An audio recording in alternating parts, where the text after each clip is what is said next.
Can everyone hear us? Morning, everybody. Everybody hear us? How's our live stream folks in the back there? Good. Good morning. My name is Mark Fisk. I'm with Byron Fisk Communications. I'm going to serve as moderator for today's discussion. I want to thank everyone for joining us today, friends from the media, all of our speakers today, as we announce the introduction of legislation that will create a Prescription Drug Affordability Board, or PDAB, in Michigan. I want to mention we are recording this. We are broadcasting it live on the Senate Democratic Caucus Facebook page, so thanks to anyone who is online watching. We will take questions from the media as well following this, both in person and online after our speakers make their remarks. So with that, please let me quickly introduce our speakers. We have Senator Darren Camilleri, we have Senator McDonald Rivet, Senator Veronica Klinefelt, Dr. Rob Davidson, Sarah Stark, Linda Vale, Paula Cunningham, and Godwin Akachi. With that, I'm going to turn it over to Senator Camilleri. Thank you, Mark. Everybody, great to be with you today as we are announcing a bill that is going to lower the cost for Michigan residents. Thank you to Senator McDonald Rivet, Senator Klinefelt for joining me in this work, and to all our amazing advocates who are here today. My name is Darren Camilleri. I represent Senate District 4 in southern Wayne County. We are here today to announce the introduction of landmark legislation that will form a Prescription Drug Affordability Board here in the state of Michigan. As I talk to my constituents across downriver in western Wayne County, one thing is very clear. Prescription drug prices are too high. For too many Michiganders, especially those on fixed incomes, the increasing cost of prescription drugs means less opportunities for their families, or that they don't take their full dose, or even they have to choose between affording food and affording medicine. This is a crisis that has only been getting worse for years. We have been talking about this for way too long, and today we are doing something about it. And at the same time, big pharmaceutical companies continue to reap in record profits with little accountability. Nearly 3 in 10 Americans have skipped prescription medicine because of the cost, while the biggest pharmaceutical company more than tripled its profit over the last 2 years. This cannot continue. It wreaks havoc on people's health and their wallets. It forces people to make difficult decisions to feed their families or pay utility bills or buy their medication. It is time for Michigan to take a stand against Big Pharma's corporate greed and create a Prescription Drug Affordability Board, also called a PDAB. A PDAB is an independent body that caps costs on prescriptions and holds Big Pharma accountable so Michigan residents can afford their life-saving medications. I appreciate the governor calling attention to this issue in her address the other week. 6 states have already successfully established a PDAB to set up upper payment limits on the most expensive prescription drugs, and several other states are in the process of creating their own independent boards. This board will be a forceful advocate for and take back power for Michigan consumers to help make these life-saving prescriptions more affordable for Michigan residents and make pharmaceutical companies more accountable to the people of Michigan. Thank you, and I will now turn it over to Senator McDonald Rivet for additional remarks. Thank you, Senator Camilleri. My name is Senator McDonald Rivet, and I represent the Great Lakes Bay region in the Michigan Senate, which includes parts of Bay, Midland, and Saginaw. Along with the legislation introduced by Senator Camilleri and Senator Klinefelt, I'll be introducing companion legislation in order to establish the PDAB in Michigan. In 2020, while we were in the midst of a global pandemic, I lost my mother. Not to COVID, but of a disease where she had to choose which medication she was taking because of their cost. And the cost of everything during the pandemic began to rise.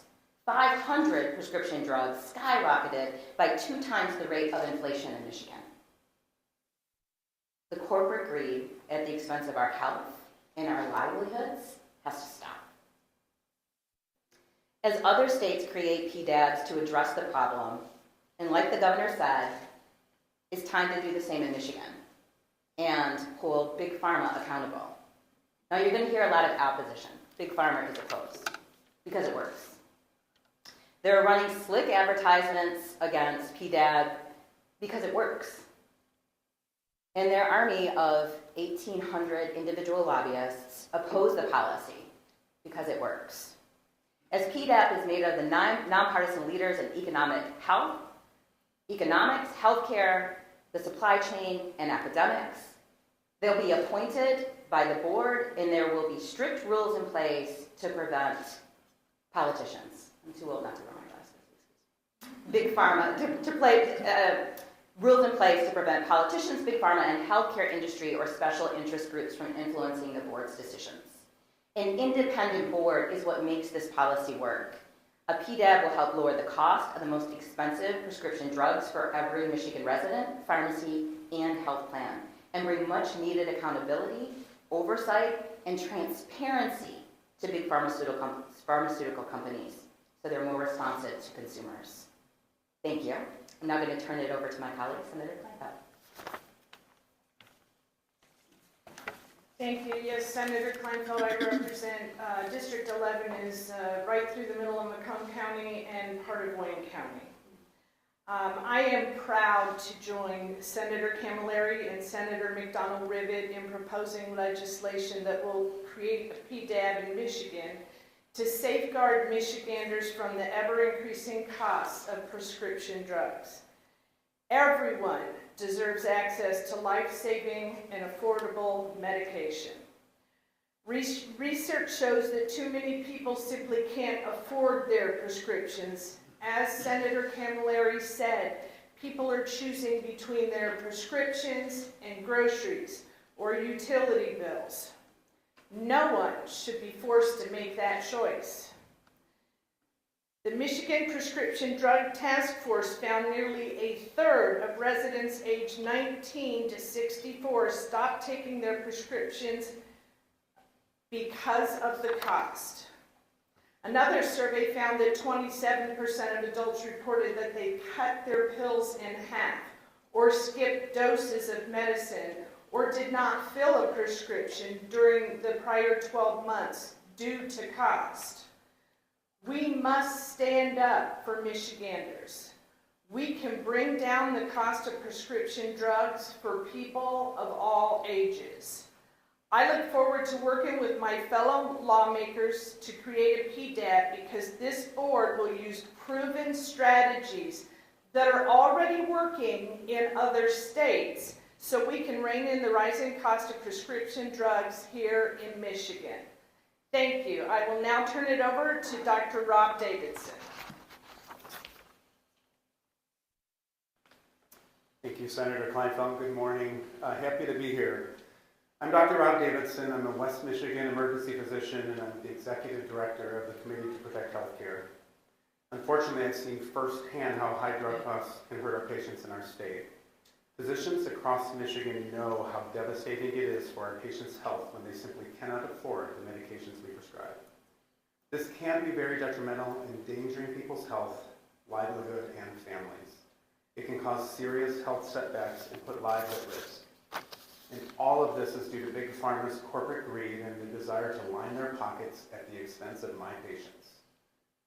I saw someone in the last several months who came in having chest pain, who couldn't breathe, and they ended up having a blood clot in their lungs. They had been seen a few weeks earlier in the emergency department and had a blood clot in their leg, a fairly treatable condition. You treat it with blood thinners so they don't get a blood clot in their lungs that could kill them. Patient got their first dose of blood thinner in the ER, went to get their prescription the next day and found out it was going to be nearly $1,000. So they just said, I can't do that. I'll wait to see my doctor, see if we can figure something out to get a workaround. Unfortunately, 2 weeks later, they suffered this devastating setback. Another patient, I remember coming in a wheelchair at 3 o'clock in the morning, clutching an inhaler that was empty, someone with asthma, and we asked them, what happened, why don't you have any meds? They said, I can't afford these things. They ended up coming to the ER and getting admitted to the ICU on non-invasive ventilation because they got so far down the path of their disease.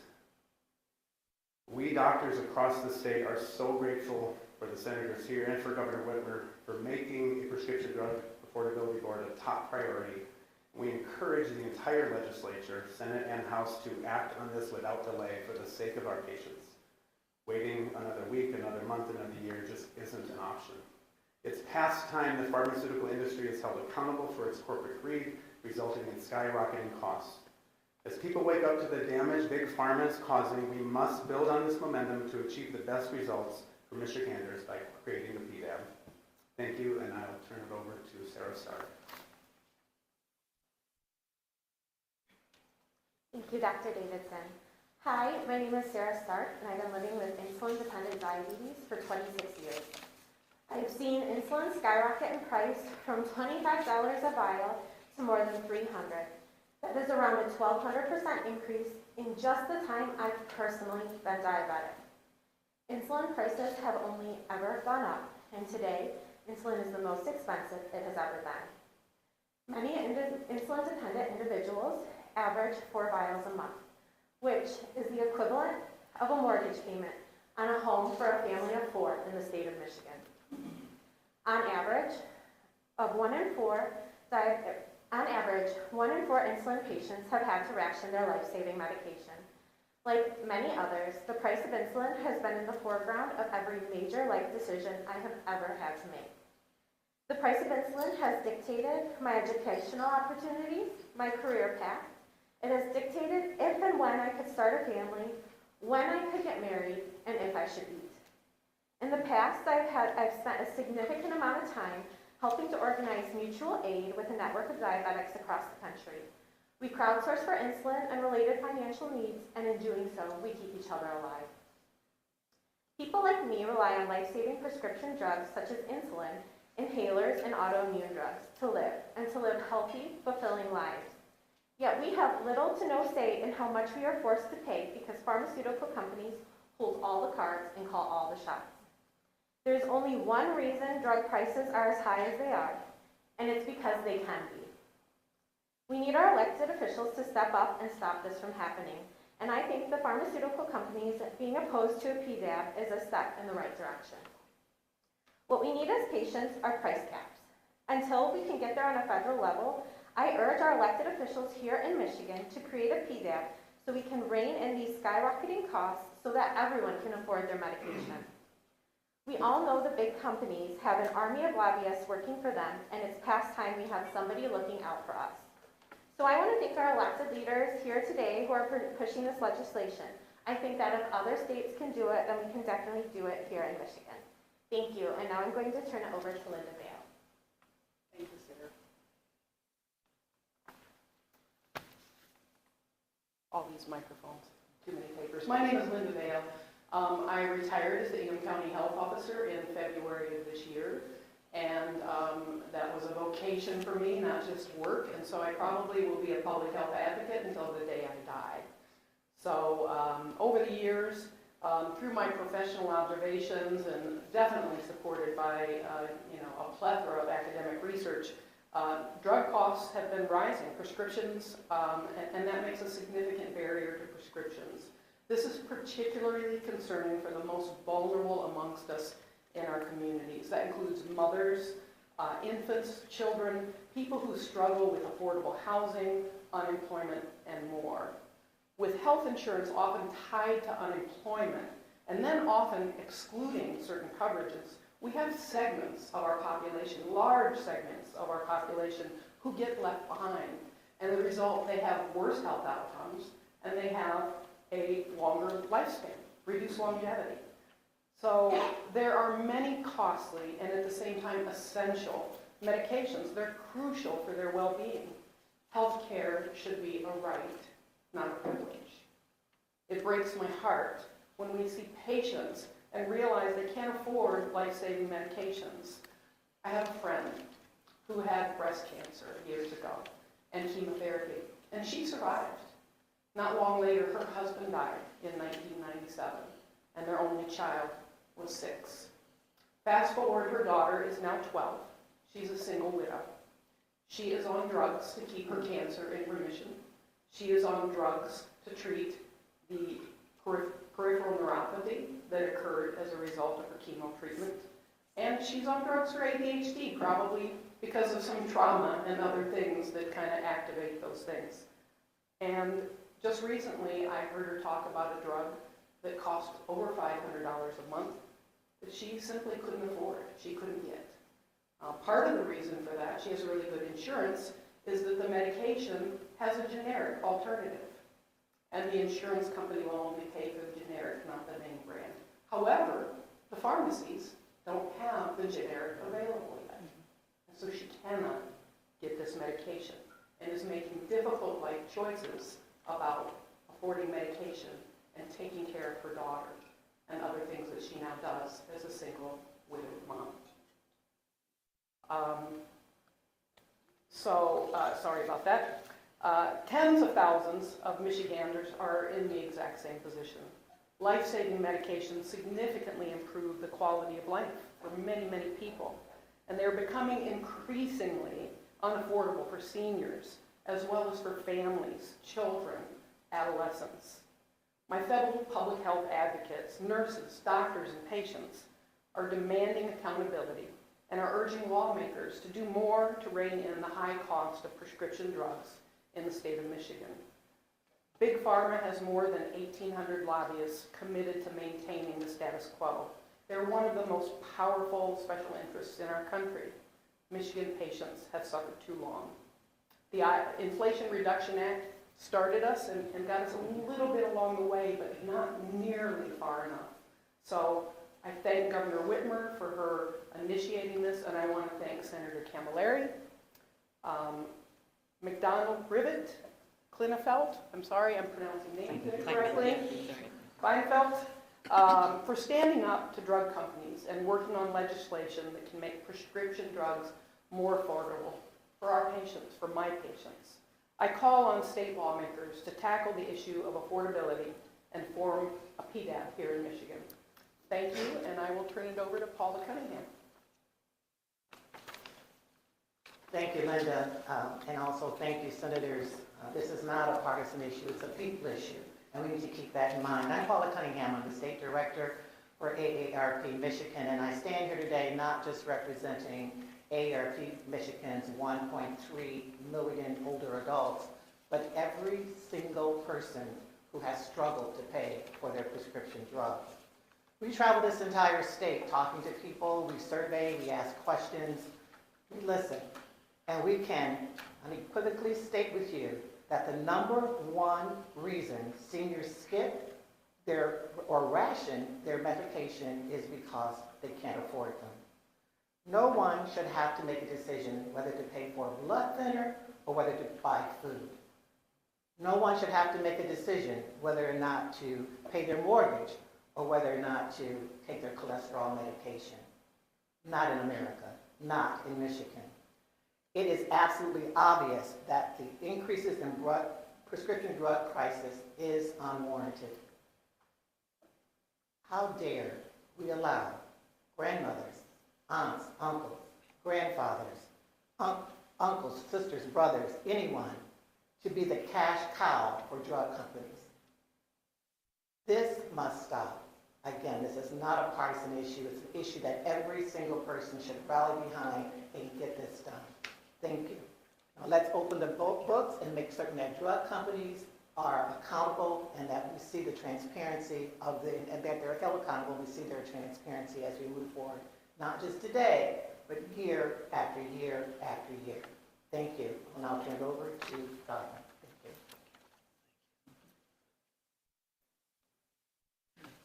Thank you. Hello, my name is Godwin. I am a celebrity chef and owner of Young Village Restaurants. We've got 3 locations here in Metro Detroit, 1 in Ohio, and I am coming from the perspective of a small business owner. As a small business owner, I definitely support what we have going on here. I think it's very important for us to take into account that within the United States of America, there are over 33 million small businesses. In fact, our small business group accounts for about 62% of net jobs on a year-over-year basis. However, we also are responsible for quite a lot of other things, such as making sure that our employees are gainfully employed and making sure that we foster supportive environments for them, which includes healthcare costs, prescription costs, which I have seen increase quite tremendously over the course of the pandemic.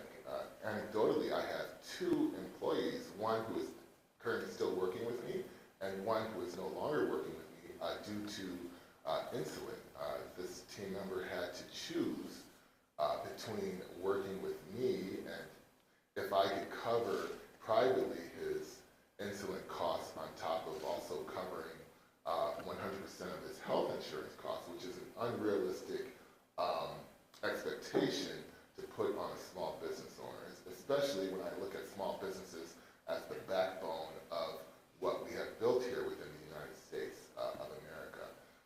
And myself, having seen quite a bit of how this is done across different countries, across the state of Michigan, I think that we owe it to ourselves to make sure that no one is put in a position where they have to choose between something that's going to save their life, the sustainability of a place to live, or just being able to work, right? So, and I don't think that it's fair for business owners to also be put in that same type of position where I need to choose between taking care of my employees or paying my bills so I can remain open so I can take care of my employees amongst all of the other things that are required across both sides. So I'm going to pass this now over to my moderator, and I just want to state that I 100% am behind this. I think that we owe it to ourselves to put ourselves in positions to do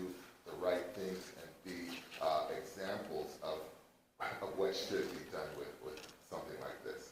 Thank you. Thank you, Godwin. Appreciate that. I want to thank all of our speakers today, all of our guests and our media partners for being here today. We're going to take some questions from the media right now.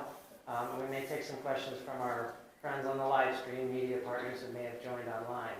So if you would be so kind, if you do have a question, just identify yourself and the media outlet you are from, and we'll try to find the answer to that question. So with that, are there any questions from the media? Yes. Hi, this is Sam Schreiber with MERS News. I know that with other states that have PDABs, they have a list of triggers or criteria of when you should start investigating a drug. What are the triggers in this legislation? So we have a little bit of a different setup in that we have a council that will be advising this board.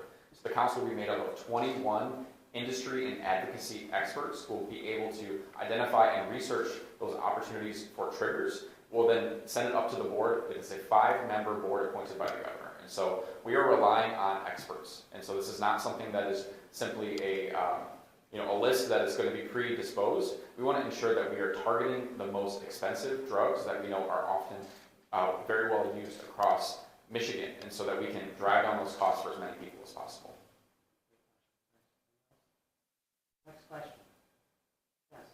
Hi, Harper Logan with the Detroit Free Press. Senator Camilleri, you answered the first part of my question, which is how the board would be appointed. You mentioned that council. How would that council come together?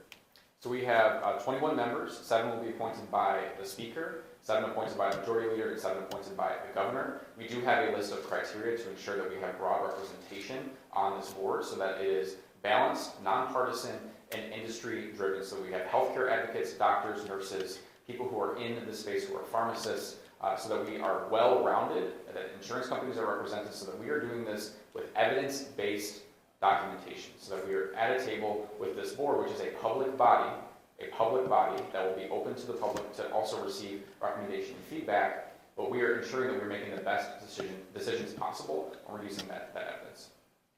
Thank you. Yes, sir. Alan Jackson, Michigan Public Radio Network. I'm curious about timelines. So let's say we meet the goal of passing this legislation by the end of the year. When's the soonest that Michiganders can start seeing the most expensive medicines being capped? So we do know that this is going to take some time to bring the board up to full capacity. So not only do we have to get the board members in place, but we have to ensure that the staff is able to be there as well. My hope is that Republicans join us in this process and grant us immediate effect so we can get this done as quickly as possible. We are hoping to move this bill this fall, and so we want to be in a position as early as next year to start enacting some of those cost-saving measures across the board. Other states that have implemented this have taken some time to fully implement the process. So Colorado and Maryland are 2 examples of that. But we want to act as quickly as we can so that we can get those cost savings in the hands of Michiganders as quickly as possible. Simon Schuster, MLive. What's the extent of the enforcement power that you envision this board having? And do they have can they provide punitive measures for people who are not compliant? So the most important piece of this is that they will be able to set upper payment limits, is what we are calling them. So upper payment limits, so that we are setting a standard for how high those costs can go from the manufacturer. And so we are not taking responsibility on the part of pharmacists or even insurance companies. We are talking directly at the manufacturers, who we know are charging exorbitant amounts throughout the entire supply chain. When we add in a combination of Medicare being able to negotiate for the first time for some levels of prescription drugs, we've enacted pharmacy benefit manager reform here in Michigan, and once we add on the PDAB, we'll be in a position to lower the costs for many, many Michigan residents. This board is going to be strong. It is the strongest version of a PDAB across the country, and so we know that we'll be in a position to hold them accountable. I have a technical question. So UPL, I see online setting something at the Medicare rate of cost. Is that what this is, or could you go lower? Could you go different than the Medicare rate? So we're in active conversations to ensure that we are at the best position possible to lower those rates as quickly as possible. So if it is Medicare rate or something different, we're open to those conversations, but we want to be here advocating for, again, common drugs that we know are overly expensive and driving down those costs with a public body that will have industry and research to be able to set those upper payment limits. What is your response to people that have commerce concerns about this legislation, who are afraid that a drug provider could say that they don't want to do business in Michigan because of it? So we've seen this bill enacted in other states. Many are adding to that list. And so I think that there already is widespread national support for legislation like this. And so pharmaceutical companies are dealing with this in places like Maryland, Colorado, and Minnesota coming soon, as well as a handful of other states. I don't believe that there is any issue with a commerce question here. We know we have the regulatory authority, and we're going to pursue it to the fullest extent of the law. Great. Emily, could you confirm no one on our live stream questions? No question. Okay, good question. Yes. Senator, can you explain what kind of protections you put surrounding this board to prevent it from being captured from all of the interest groups that have a stake in this? Because we kind of, there's allegations that we've seen that with other boards that at the state level that do have public meetings and operate in a public fashion, also supposedly have these types of protections. So we have strong conflict of interest parameters around who can be appointed to the board. So no members of the board can be tied to the pharmaceutical industry at all, point blank. And so we know that that is going to be a key to ensuring that this is effective. We don't want to be in a position where those who have industry ties are setting rates. This has to be a consumer-driven, healthcare-driven, and advocacy-driven process, because we want to be one of the strongest places in the country to enact those upper payment limits so that it can be effective. This is only worth the amount of regulatory authority we give it, and so I hope that it is as strong as possible to be in that position. Just one follow-up. Was there any discussion about having someone other than the governor appoint some board members? I know this was an idea that she touted at her event, but is it the best idea to give her the ability to appoint all these? This is similar to every other public board that we have in the state, where the governor does make those appointments. We did want to bring in legislative opportunities for that as well, which is why we have this council that does not have the rate-setting authority. It has the advisory authority, and so that will include the legislature and our voice in that process too. And we've set out the standards for who is eligible for those 21 council seats, but they will not be setting these decisions themselves. They're just an advisory role here. Dave. Would this board have oversight over every prescription drug in Michigan, or is it limited to the most expensive? How is that defined? So when we look at the examples that you've heard here today, we know that there are many drugs that are accessible but unaffordable for too many people. And so we believe that it's anticipated that they will target those common and expensive drugs first. But the board will have authority to review any of these types of drugs, especially those that see dramatic increases in the costs over a short period of time. And so it is the intent that we will not just target, say, for example, the first 10 most common drugs. This is a statutory board that will be in effect for the rest of time. And so we hope that they will be using data to look at new drugs and new items to be added to that list as we go on. So it does have broad authority. We're not giving it a total limit, but we want to be in a position to target those that we know are going to create the biggest impact first. Anybody else who hasn't asked a question first, just allow me my time. Yeah, Yes. Lauren Gibbons with Bridge. Based on what's happened in other states with other boards that are similar to this one, do you have any